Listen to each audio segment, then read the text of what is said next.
നമസ്കാരം, സഹ്യ ന്യൂസിലേക്ക് സ്വാഗതം. ലൂസിയാന, മിസിസിപ്പി മേഖലകളിൽ ശക്തി പ്രാപിച്ച് ഫ്രാൻസിൻ ചുഴലിക്കാറ്റ്. പലയിടങ്ങളിലും വെള്ളപ്പൊക്കം. ഫ്രാൻസിൻ ചുഴലിക്കാറ്റ് ലൂസിയാന, മിസിസിപ്പി മേഖലകളിൽ ശക്തി പ്രാപിച്ചു. തീവ്രതയേറിയ ചുഴലിക്കാറ്റായ കാറ്റഗറി 2ലേക്ക് ഫ്രാൻസിൻ മാറി. മണിക്കൂറിൽ 160 കിലോമീറ്റർ വരെ വേഗത്തിൽ കാറ്റ് വീശുമെന്നാണ് കാലാവസ്ഥാ കേന്ദ്രത്തിന്റെ മുന്നറിയിപ്പ്. പല പ്രദേശങ്ങളിലും വെള്ളപ്പൊക്കമുണ്ടായി.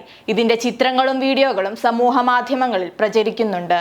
പ്രാദേശിക സമയം ഇന്നലെ വൈകിട്ട് 5 മണിയോടെ ലൂസിയാനയിൽ തെക്കൻ പ്രദേശമായ ടെറബോൺ പാരിഷിലാണ് ഫ്രാൻസിൻ ആഞ്ഞടിച്ചത്.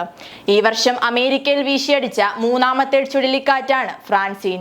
ജൂലൈ 8-ന് ടെക്സസിലെ മാറ്റഗോർഡയ്ക്ക് സമീപം ബെറിൽ, ഓഗസ്റ്റ് 5-ന് ഫ്ലോറിഡയിലെ സ്റ്റീൻഹാച്ചിക്ക് സമീപം ഡെബ്ബി എന്നിവയാണ് ഇതിനു മുമ്പ് ഉണ്ടായത്.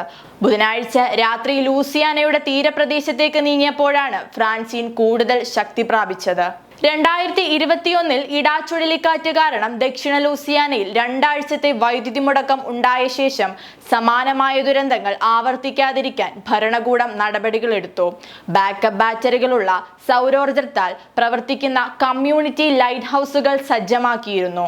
ഇലക്ട്രോണിക് ഉപകരണങ്ങൾ ചാർജ് ചെയ്യാനും മരുന്നുകൾ സൂക്ഷിക്കാനും ആളുകൾക്ക് ഇടം നൽകും.